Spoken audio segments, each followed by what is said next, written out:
అంతర్జాతీయ మాతృభాషా దినోత్సవం.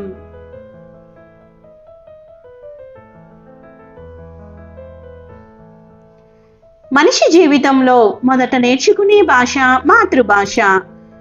తల్లి ఓడే బిడ్డకు తొలిబడి.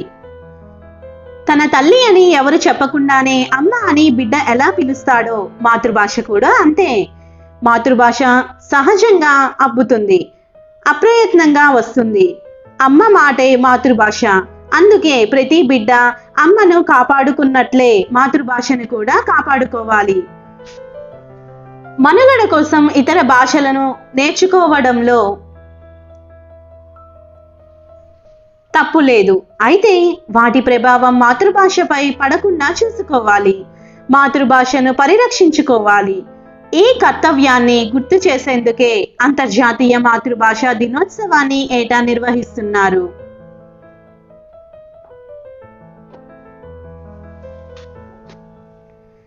మాతృభాష కోసం నలుగురు బెంగాలీ యువకులు ప్రాణాలర్పించిన ఫిబ్రవరి 21నే అంతర్జాతీయ మాతృభాషా దినోత్సవంగా ఐక్యరాజ్య సమితి ప్రకటించింది.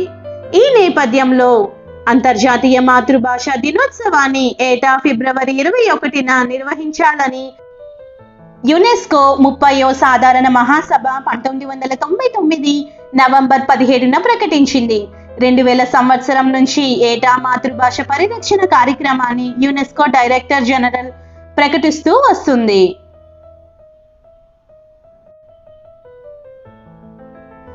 ప్రపంచంలో చిన్న పెద్ద భాషలన్నిటినీ రక్షించుకోవాలని, భాషా సాంస్కృతిక వైవిధ్యాన్ని కాపాడుకోవడం ద్వారానే మన జీవన వైవిధ్యాన్ని కాపాడుకోగలమని యునెస్కో చెబుతోంది. బహుభాషల విధానాన్ని ప్రోత్సహించాలని, అది విశాల దృష్టిని, శాస్త్రీయ దృక్పథాన్ని పెంపొందిస్తుందని యునెస్కో ప్రకటించింది. అయితే మాతృభాషను కాపాడుకుంటూనే దాని ద్వారానే పరభాషల్ని నేర్చుకోవటం, అనంత విజ్ఞానాన్ని పొందడం సరైన మార్గం అని యునెస్కో నొక్కి వక్కానించింది. తెలుగు భాషను కాపాడుకోవటం మనందరి కర్తవ్యం.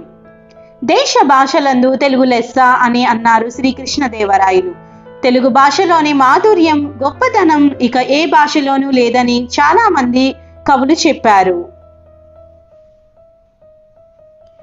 నేటి ప్రపంచంలో దేశాల మధ్య, దేశ ప్రజల మధ్య సంబంధాలు ఎంతగానో పెరిగాయి. అనేక రకమైన పనులు కోసం ఒక దేశం నుంచి మరొక దేశానికి వెళ్ళడం సర్వసాధారణమైపోయింది. అందువల్ల ఇంగ్లీష్ అంతర్జాతీయ భాషగా ఆమోదం పొందింది. అయితే ఈ ఇంగ్లీష్ భాష నేర్వటం అన్నది అవసరము. విజ్ఞాన సముపార్జన ధ్యేయం కావాలే కానీ మోజు కాకూడదు. ఈ మోజులో పడి మన మాతృభాషను నిర్లక్ష్యం చేయకూడదు, ఎగతాళి చేయకూడదు. కాబట్టి సుసంపన్నమైన మన భాష సాహిత్య సౌందర్యాన్ని అవగాహన చేసుకోవటం, మన భాషను సంస్కృతిని కాపాడుకోవటం, భావితరాల వారికి దీన్ని అందించటం, ఆ భాష సౌందర్య సంపదను కాపాడటం అందరి కర్తవ్యం. ఈ వీడియో కనుక మీకు నచ్చినట్లయితే లైక్ చేసి షేర్ చేయండి, సబ్స్క్రైబ్ చేయండి. Thanks for watching.